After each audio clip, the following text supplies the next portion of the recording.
조선 역사에는 왕이 되지 못한 수많은 왕자들이 있었습니다. 그리고 대부분은 비참한 최후를 맞았습니다.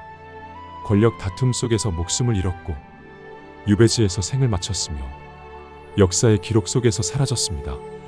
하지만 한 사람은 달랐습니다. 폐쇄자가 되었지만 죽지 않았고 동생의 시대를 보았으며 조카들의 시대를 지나 마침내 또 다른 왕위 찬탈의 현장까지 지켜보았습니다. 그는 양녕대군이었습니다. 오늘날 많은 사람들은 양녕을 폐쇄자로 기억합니다. 왕이 되지 못한 사람, 태종에게 버림받은 아들, 그리고 세종의 형. 하지만 그것만으로는 그의 삶을 설명하기 어렵습니다. 조선의 왕자들은 왕위에서 밀려나는 순간 역사의 무대 밖으로 사라지는 경우가 많았습니다. 그러나 양녕은 사라지지 않았습니다.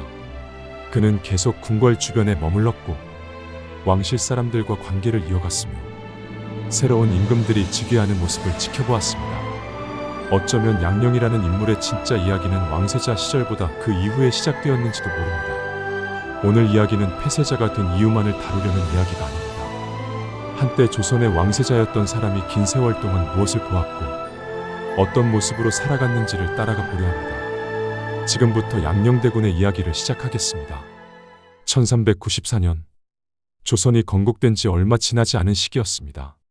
새로운 왕조는 아직 뿌리를 내리는 중이었고 개국 공신들과 왕자들은 저마다 자신들의 자리를 찾아가고 있었습니다. 그해 겨울 이방원의 집안에 한 사내 아이가 태어났습니다. 훗날 양녕대군이라 불리게 되는 이제였습니다. 당시 그의 아버지 이방원은 아직 왕이 아니었습니다. 조선 건국 과정에서 누구보다 큰 공을 세웠지만 권력의 중심에 완전히 자리 잡은 상태도 아니었습니다. 어린 양녕이 태어났을 때만 해도 그가 훗날 왕세자가 될지 혹은 조선의 역사를 대표하는 인물 가운데 하나가 될지 알 수 있는 사람은 없었습니다. 그러나 세상은 빠르게 변했습니다. 1398년 왕자의 난이 일어났습니다. 조선 건국 이후 가장 충격적인 사건 가운데 하나였습니다. 궁궐 안에서는 피가 흘렀고 왕자들은 서로 칼을 겨누었습니다. 이 사건을 통해 이방원은 권력의 중심으로 올라섰습니다. 그리고 1400년 마침내 왕위에 올랐습니다. 훗날 태종이라 불리는 군주였습니다. 왕이 된 태종에게 가장 중요한 과제 가운데 하나는 후계자를 정하는 일이었습니다. 새로운 왕조가 안정되기 위해서는 왕위를 이어받을 사람이 필요했습니다. 그 후계자로 가장 먼저 주목받은 사람이 바로 장남 이제였습니다. 1404년 11살이 된 이제는 세자로 책봉되었습니다. 그 순간부터 그의 삶은 완전히 달라졌습니다. 더 이상 왕의 아들이 아니었습니다. 조선의 미래가 된 것입니다. 세자는 단순한 명예로운 자리가 아니었습니다. 왕이 되기 위한 교육을 받는 자리였습니다. 유교 경전을 익혀야 했고 정치를 배워야 했으며 신하들을 상대하는 법도 익혀야 했습니다. 하루 대부분의 시간이 공부와 교육으로 채워졌습니다. 태종은 장남에게 많은 기대를 걸었습니다. 그 기대는 기록 곳곳에서도 확인됩니다. 양녕은 왕세자로서 여러 공식 행사에 참여했고 국가를 대표하는 위치에 서기 시작했습니다. 특히 어린 나이에 명나라의 사신으로 다녀온 경험은 그의 위상을 보여주는 대표적인 사례였습니다. 당시 명나라는 동아시아 최강의 나라였습니다. 조선에게도 가장 중요한 외교 상대였습니다. 세자를 명나라에 보내는 일은 단순한 방문이 아니라 조선의 미래를 보여주는 일이기도 했습니다. 젊은 양녕은 그만큼 중요한 존재였습니다. 후대 사람들은 양녕을 문제 많은 세자로 기억하는 경우가 많습니다. 하지만 적어도 이 시기의 양녕은 그런 인물이 아니었습니다. 그는 태종이 직접 선택한 후계자였고 조선의 대신들 역시 그를 차기 임금으로 받아들이고 있었습니다. 누구도 몇 년 뒤 벌어질 일을 예상하지 못했습니다. 태종 역시 마찬가지였습니다. 왕위 계승은 이미 결정된 것처럼 보였습니다. 세자는 양녕이었고 조선의 미래 또한 양녕에게 이어질 것처럼 보였습니다. 그러나 겉으로 보이는 안정과 달리 조금씩 균열이 생기기 시작하고 있었습니다. 그 균열은 아직 작았습니다.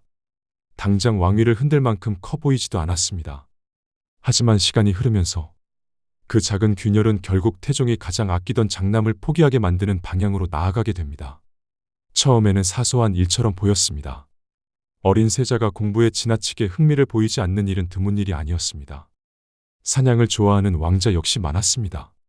젊은 혈기에 실수를 저지르는 일도 특별한 일은 아니었습니다. 태종 역시 처음에는 그렇게 생각했을 것입니다. 하지만 문제는 같은 일이 반복된다는 데 있었습니다. 세자의 위치는 일반 왕자와 달랐습니다. 왕세자의 행동은 곧 나라의 미래와 연결되었습니다. 신하들은 세자의 말과 행동 하나하나를 지켜보았고 사관들은 그것을 기록으로 남겼습니다. 조선은 유교를 국가 운영의 근본으로 삼은 나라였습니다. 그 나라의 미래 임금에게 요구되는 덕목 또한 분명했습니다. 학문을 가까이 하고 예를 중시하며 자신을 절제하는 것. 신하들이 양령에게 기대한 모습은 그런 모습이었습니다. 그러나 양령은 점점 그 기대에서 벗어나기 시작했습니다. 경연에 성실히 참석하지 않는 일이 늘어났고 학문에 대한 관심도 점차 옅어졌습니다. 가장 큰 문제 가운데 하나는 여인과 관련된 일이었습니다. 양령은 여러 차례 궁중의 규범을 벗어나는 행동으로 비판을 받았습니다. 태종은 여러 차례 타일렀습니다. 직접 훈계하기도 했고 주변 사람들을 통해 충고를 전하기도 했습니다.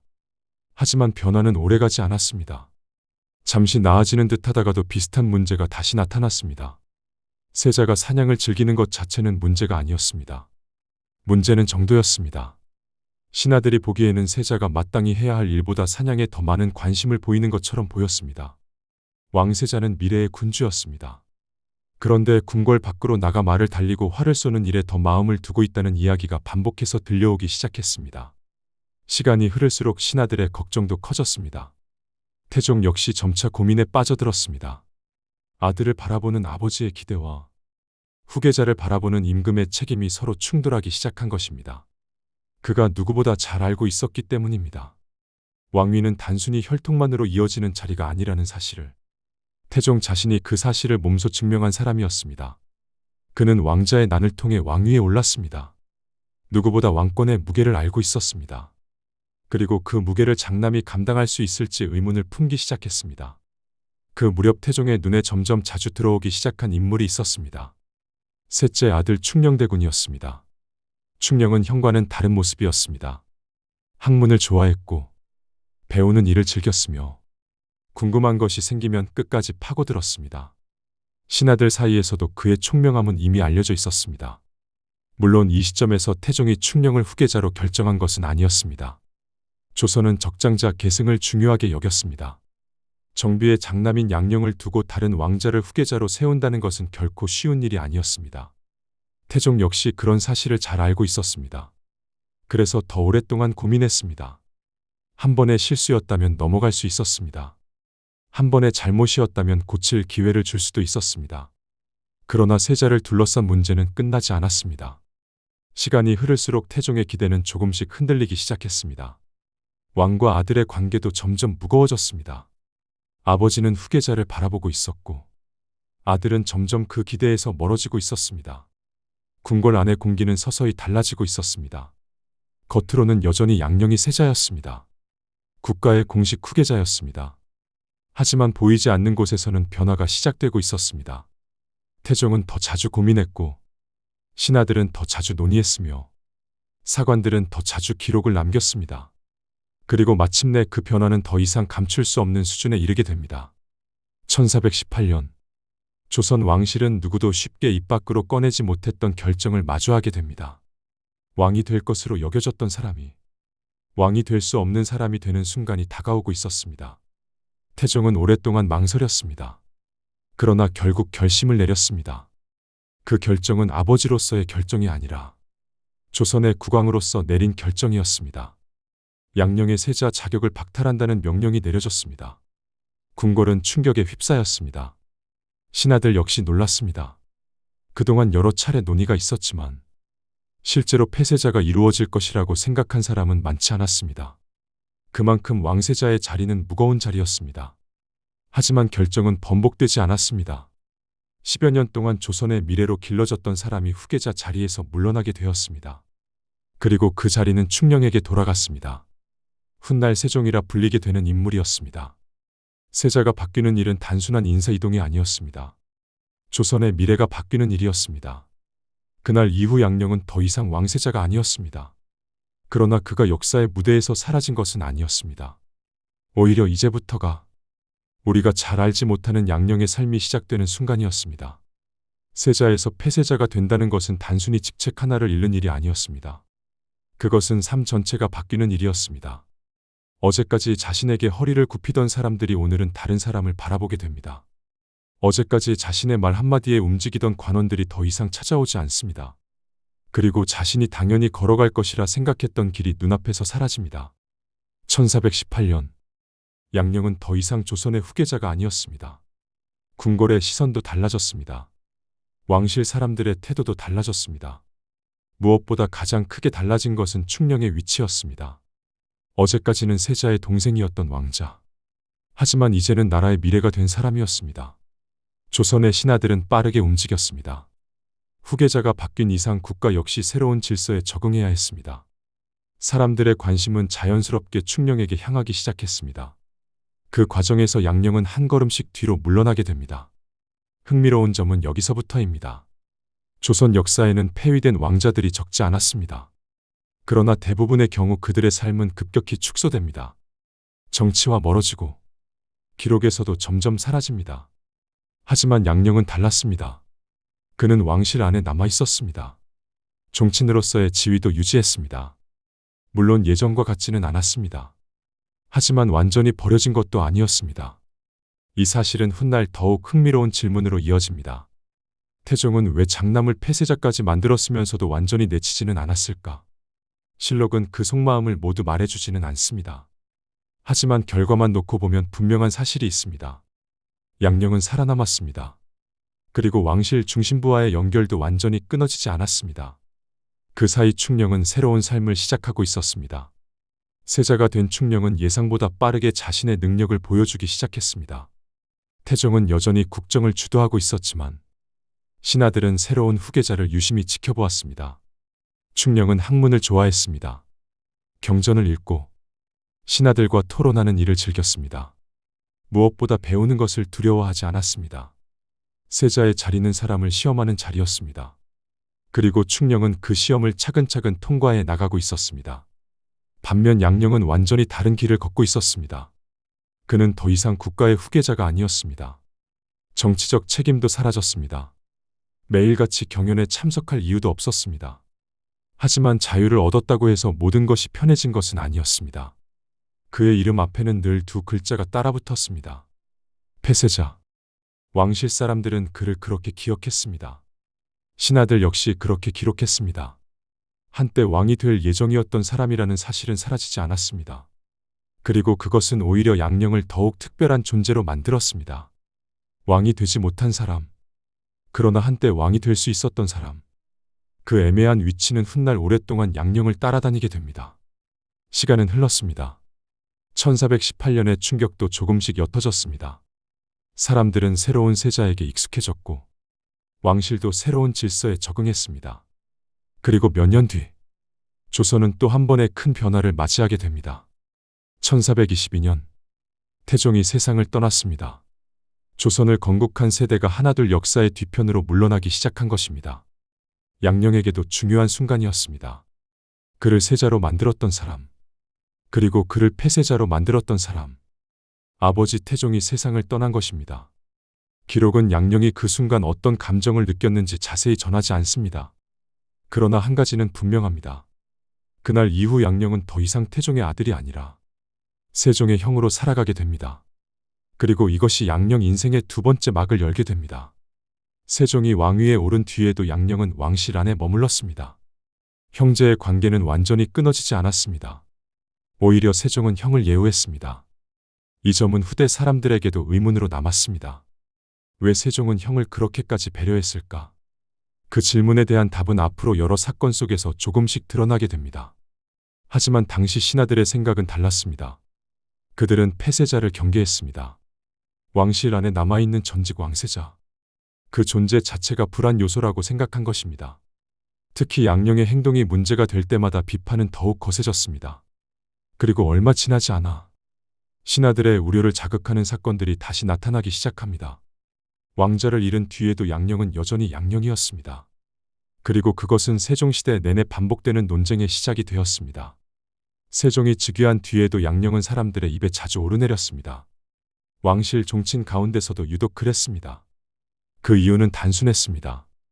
그가 평범한 종친이 아니었기 때문입니다. 한때 조선의 왕세자였던 사람. 그 사실은 시간이 지나도 쉽게 사라지지 않았습니다. 신하들 역시 그것을 잊지 않았습니다. 양령이 무언가 문제를 일으킬 때마다 논의는 더욱 커졌습니다. 만약 같은 행동을 다른 종친이 했다면 지나갔을 일도 양령이 했다는 이유만으로 조정의 화제가 되곤 했습니다. 그리고 양령은 그런 시선을 의식하지 않는 사람처럼 보였습니다. 그는 여전히 사냥을 좋아했습니다. 궁궐 밖으로 나가는 일도 잦았습니다. 풍류를 즐겼고 자유로운 생활을 추구했습니다. 하지만 조선은 그런 시대가 아니었습니다. 유교적 질서를 국가의 근본으로 삼은 나라에서 왕실 사람의 행동은 늘 평가의 대상이 되었습니다. 특히 양령처럼 이름이 알려진 인물이라면 더욱 그랬습니다. 어느 날은 사냥이 문제가 되었고 어느 날은 사람들과 어울리는 방식이 문제가 되었습니다. 때로는 지나치게 자유로운 행동이 비판을 받았습니다. 그리고 신하들은 늘 같은 결론에 도달했습니다. 엄하게 다스려야 합니다.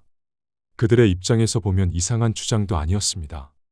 왕실의 품위를 지켜야 했고 백성들에게 본보기를 보여야 했기 때문입니다.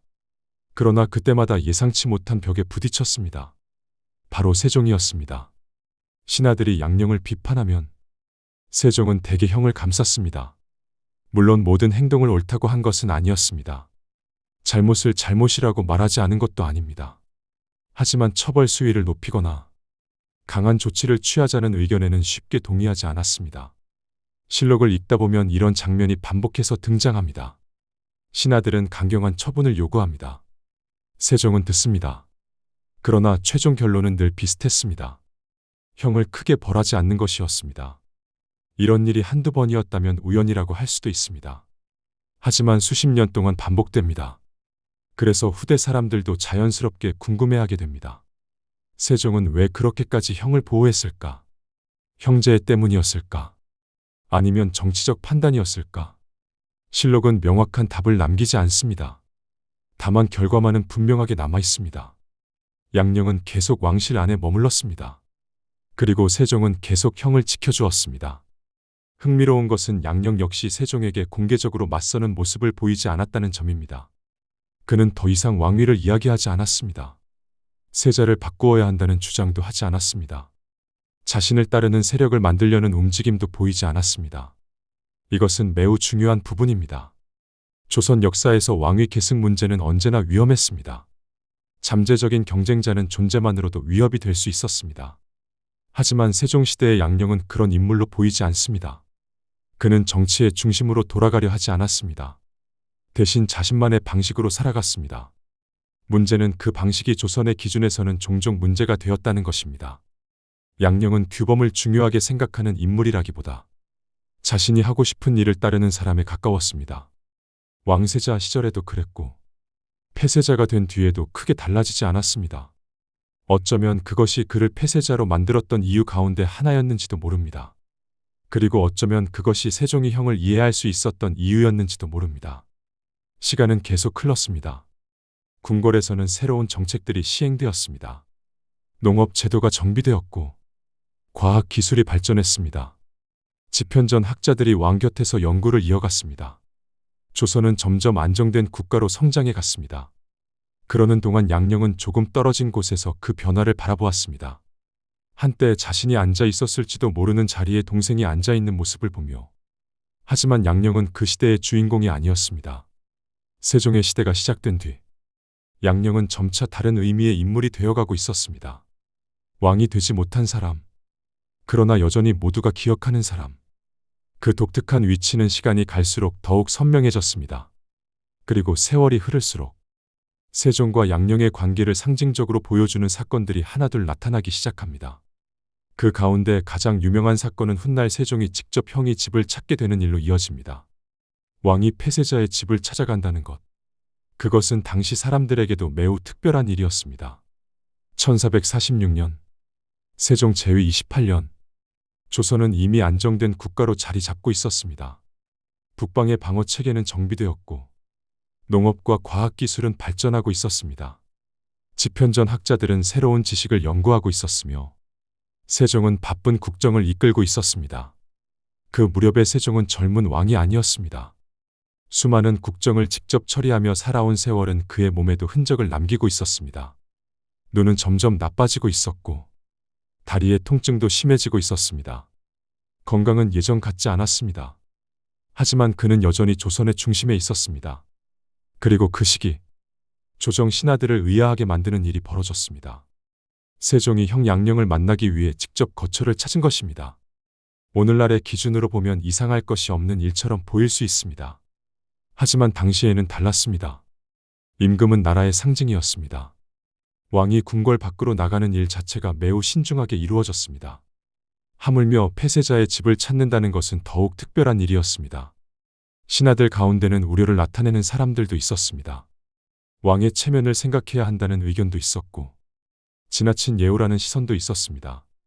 그러나 세종은 뜻을 굽히지 않았습니다. 형을 만나러 갔습니다.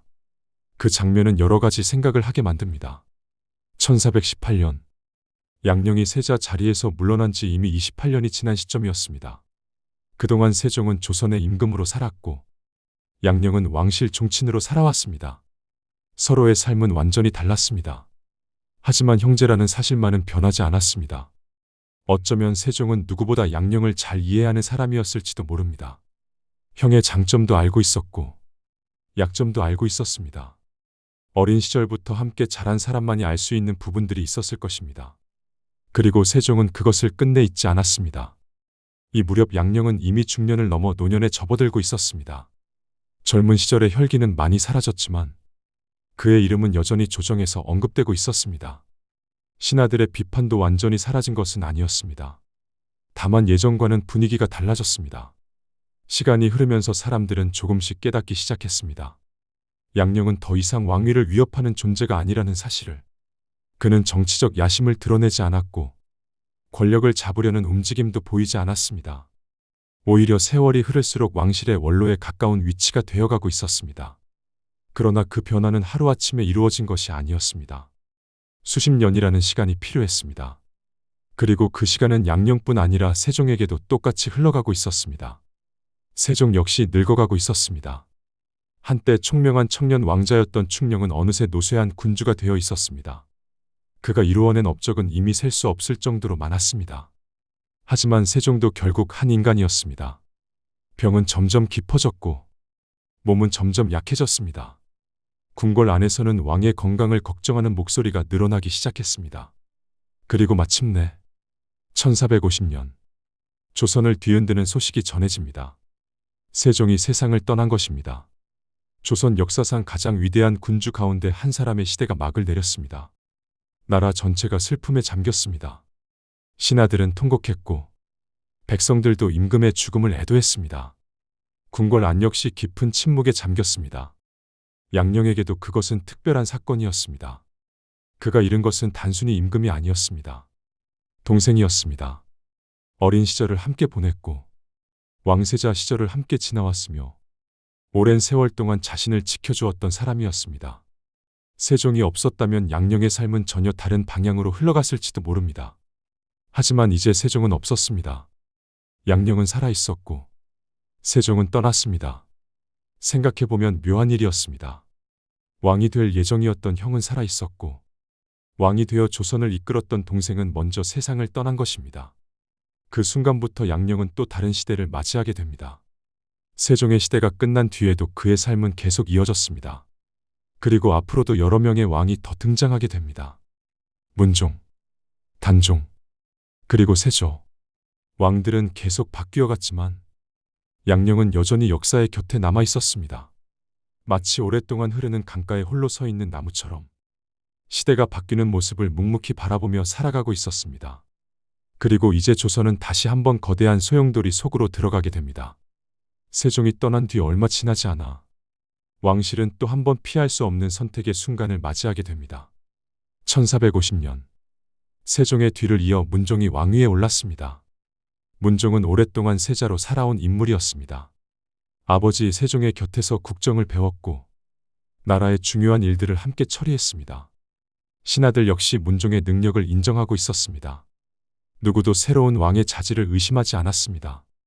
하지만 문종에게는 한 가지 문제가 있었습니다. 건강이었습니다. 즉위 전부터 몸이 약했던 그는 왕위에 오른 뒤에도 병을 떨쳐내지 못했습니다. 그리고 그 시간은 생각보다 길지 않았습니다. 문종의 재위 기간은 불과 2년 남짓에 지나지 않았습니다. 조선은 또다시 불안한 미래를 마주하게 되었습니다. 1452년 문종이 세상을 떠났습니다. 왕위는 어린 아들 홍유에게 넘어갔습니다. 훗날 단종이라 불리는 어린 임금이었습니다. 나이 12살. 너무 어린 나이였습니다.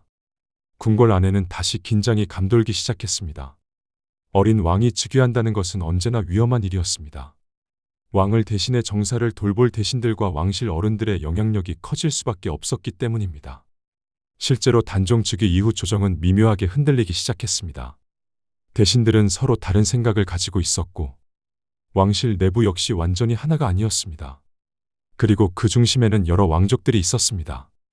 수양대군, 안평대군, 금성대군. 그들은 모두 세종의 아들이었습니다. 단종에게는 숙부들이었습니다. 그리고 양령은 그들 모두보다 윗세대 사람이었습니다. 태종의 장남, 세종의 형, 문종에게는 큰아버지, 단종에게는 종조부. 세월이 흐르면서 양령의 위치도 조금씩 달라지고 있었습니다. 젊은 시절에는 폐세자였습니다. 중년에는 세종의 형이었습니다. 그리고 이제는 왕실의 원로였습니다. 궁궐 안에는 양령보다 나이가 많은 종친도 많지 않았습니다. 그는 오랜 세월 동안 살아남은 사람만이 가질 수 있는 독특한 위치에 서 있었습니다. 하지만 그렇다고 해서 정치의 중심에 있던 것은 아니었습니다. 양령은 어린 단종을 대신해 정치를 이끌려 하지 않았습니다.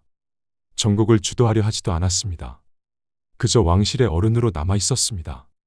그러나 역사는 다시 움직이기 시작했습니다.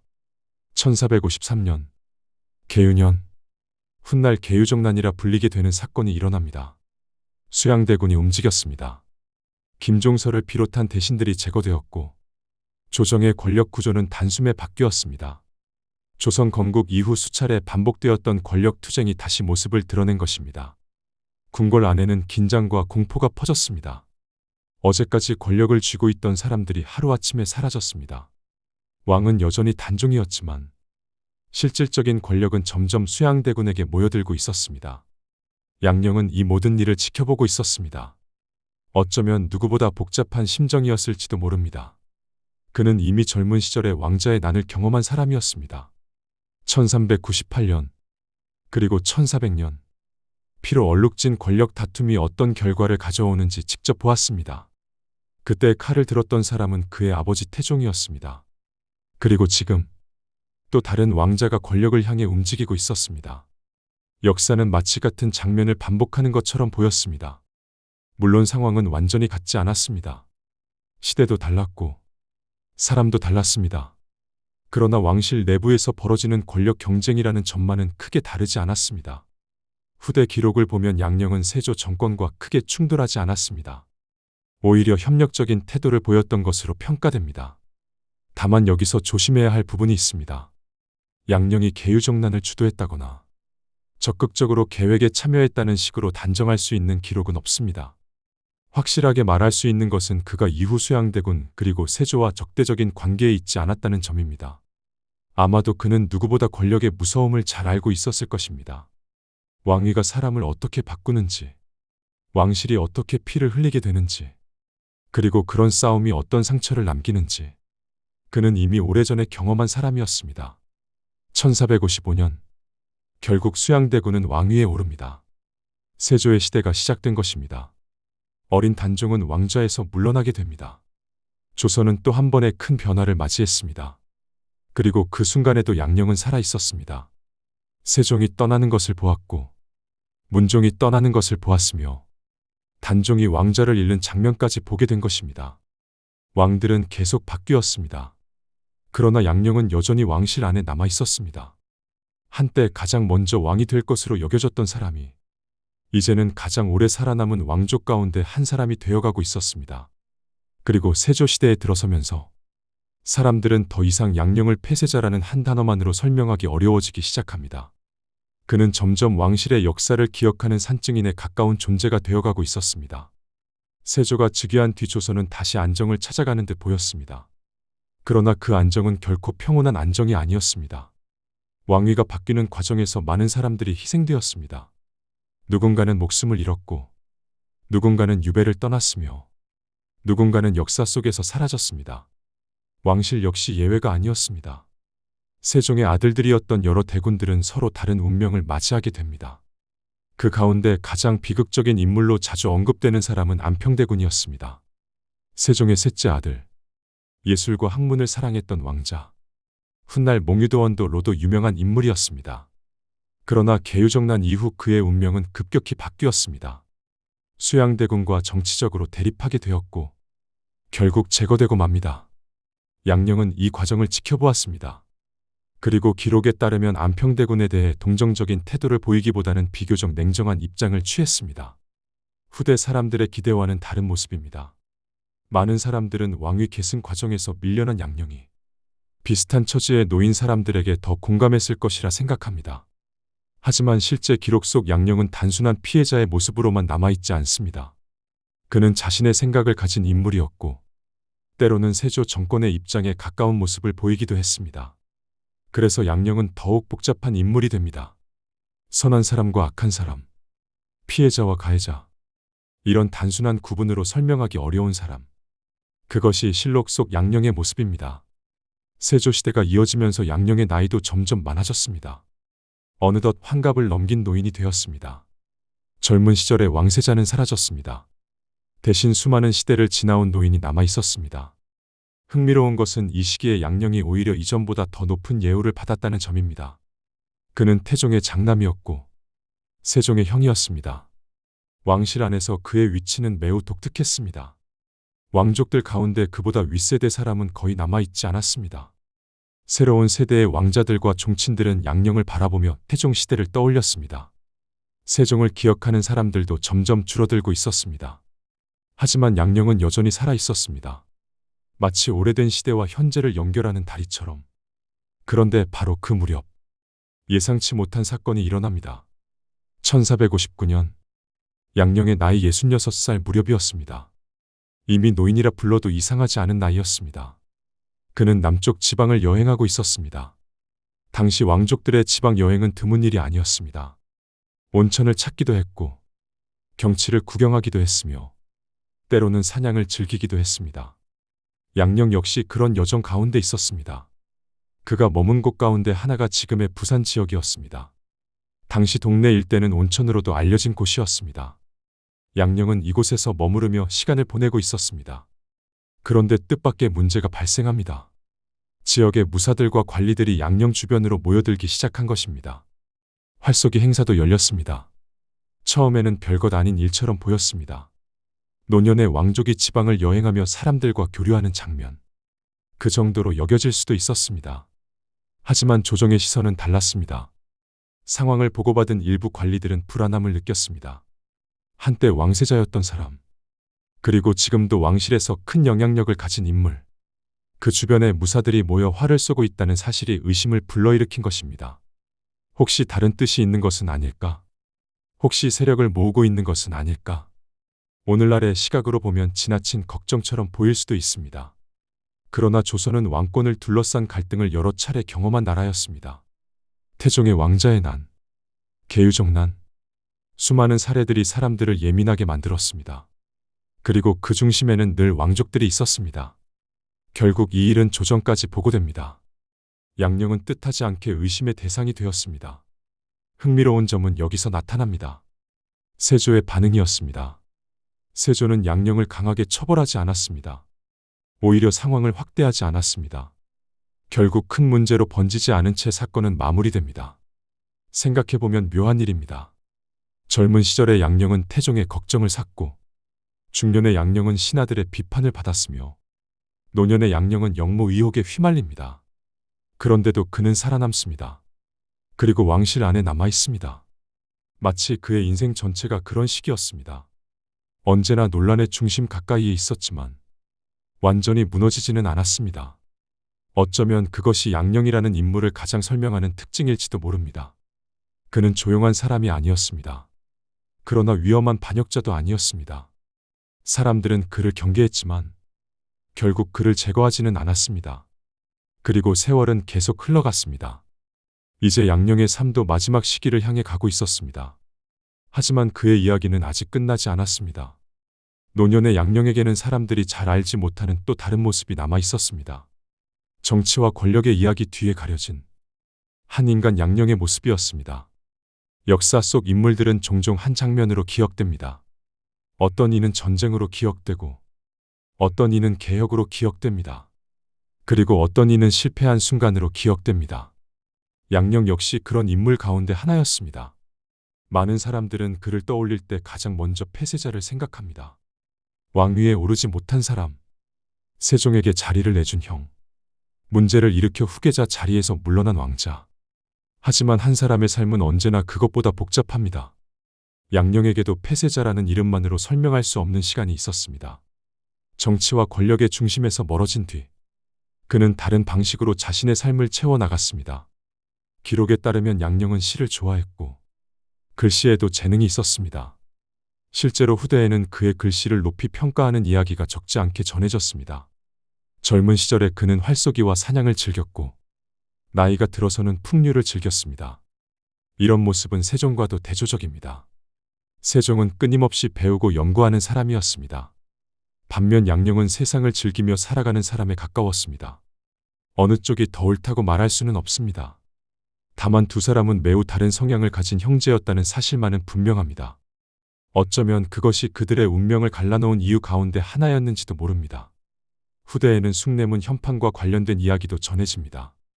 현재 전해지는 설 가운데 하나는 숭례문 현판의 글씨가 양령대군의 필체라는 이야기입니다. 물론 이것은 확정된 사실로 단정할 수는 없습니다. 다만 오랫동안 그런 전승이 이어져 왔다는 점은 흥미로운 부분입니다. 그만큼 사람들은 양령을 단순한 폐쇄자가 아니라 글과 예술에 재능이 있었던 인물로도 기억하고 있었던 것입니다. 세월은 어느새 반세기 가까이 흘러 있었습니다. 궁궐의 사람들도 대부분 바뀌었습니다. 태종 시대를 기억하는 이들은 거의 남아있지 않았습니다. 세종을 직접 보았던 신하들조차 하나둘 세상을 떠나고 있었습니다. 문종의 시대도 지나갔고 단종의 시대도 지나갔습니다. 이제 조선은 완전히 세조의 시대가 되어 있었습니다. 그리고 양령은 그 모든 시간을 지나온 노인이 되어 있었습니다. 젊은 왕세자였던 시절은 아득한 과거가 되었습니다. 하지만 이상하게도 사람들은 여전히 그를 기억했습니다. 왕실 안에서도 그랬고 궁궐 밖에서도 그랬습니다. 한때 왕이 될 뻔했던 사람이라는 사실은 끝내 사라지지 않았습니다. 그 이름은 오랜 세월이 지나도 사람들의 기억 속에 남아 있었습니다. 1462년 양령은 세상을 떠납니다. 향년 69. 조선 초기를 함께했던 인물들이 대부분 세상을 떠난 뒤였습니다. 그는 긴 생애를 살았습니다. 단순히 나이가 많았다는 뜻이 아닙니다. 수많은 시대를 건너온 사람이었습니다. 태종이 왕이 되던 시절을 기억했고 세종의 전성기를 지켜보았으며 문종과 단종 그리고 세조의 시대까지 경험했습니다. 왕실의 흥망과 권력의 변화를 누구보다 가까이에서 보았습니다. 생각해보면 참 묘한 삶이었습니다. 젊은 시절의 양령은 누구보다 높은 자리에 가까이 있었습니다. 조선의 미래라 불렸고 언젠가 왕이 될 사람으로 여겨졌습니다. 그러나 인생은 예상과 다른 방향으로 흘러갔습니다. 그는 왕이 되지 못했습니다. 그렇다고 역사의 뒤편으로 완전히 사라진 것도 아니었습니다. 권력의 중심에는 서지 못했지만 역사의 현장에는 늘 있었습니다. 누군가는 왕이 되는 모습을 보았고 누군가는 왕자를 잃는 모습을 보았습니다. 그리고 그 모든 순간을 지나며 자신 역시 늙어갔습니다. 어쩌면 양령의 삶은 특별한 성공의 이야기도 아니고 극적인 비극의 이야기도 아닐지 모릅니다. 오히려 한 인간이 긴 시간을 살아내는 이야기였는지도 모릅니다. 왕세자였던 시간보다 폐쇄자였던 시간이 훨씬 길었던 사람. 조선의 수많은 변화 속에서도 끝내 살아남아 그 시대를 기억했던 사람. 그 사람이 바로 양령대군이었습니다. 양령의 삶을 돌아보면 한 가지 흥미로운 사실을 발견하게 됩니다. 우리는 역사를 이야기할 때 흔히 승자들을 기억합니다. 왕위에 오른 사람, 개혁에 성공한 사람, 자신의 뜻을 이룬 사람. 하지만 양령은 그런 인물이 아니었습니다. 그는 끝내 자신이 가야 할 길에 도착하지 못했습니다. 왕세자로 태어나 왕을 준비했지만 왕관은 그의 머리 위에 놓이지 않았습니다. 그래서 사람들은 오랫동안 그를 실패한 세자라고 불렀습니다. 어쩌면 그것도 틀린 말은 아닐 것입니다. 하지만 한 사람의 삶을 단 하나의 결과만으로 설명할 수 있을까요? 양령은 완벽한 사람이 아니었습니다. 세자 시절에도 그랬고 폐세자가 된 뒤에도 그랬습니다. 그는 끊임없이 비판받았고 여러 번 사람들의 입에 오르내렸습니다. 그러나 그 모든 기록을 따라가다 보면 한 가지 분명한 사실이 남습니다. 양령은 끝까지 자기 자신으로 살았다는 것입니다. 누군가는 그것을 자유로움이라 부를 것이고 누군가는 그것을 무책임함이라 부를 것입니다. 평가는 사람마다 다를 수 있습니다. 하지만 그는 끝내 다른 사람이 되지는 않았습니다. 어쩌면 양령의 삶은 성공과 실패의 이야기라기보다 한 사람이 자신의 성격과 기질을 안고 살아가는 이야기였는지도 모릅니다. 그래서 그의 삶은 쉽게 결론 내릴 수 없습니다. 누군가에게 그는 왕이 될 자격을 잃은 사람이고 누군가에게 그는 지나치게 자유로운 사람이었으며 또 다른 누군가에게는 인간적인 약점을 가진 왕자일 것입니다. 역사는 끝내 정답을 알려주지 않습니다. 다만 기록만을 남겨둘 뿐입니다. 그리고 지금 우리 앞에도 하나의 질문이 남습니다. 만약 양령이 왕이 되었다면 우리는 오늘 그를 어떻게 기억하고 있을까요? 그 질문에 대한 답은 누구도 알 수 없습니다. 다만 확실한 것은 그가 조선 역사 속에서 가장 독특한 왕자 가운데 한 사람이었다는 사실입니다. 오늘은 양령대군의 이야기를 들려드렸습니다. 고요한 밤 보내시기 바랍니다.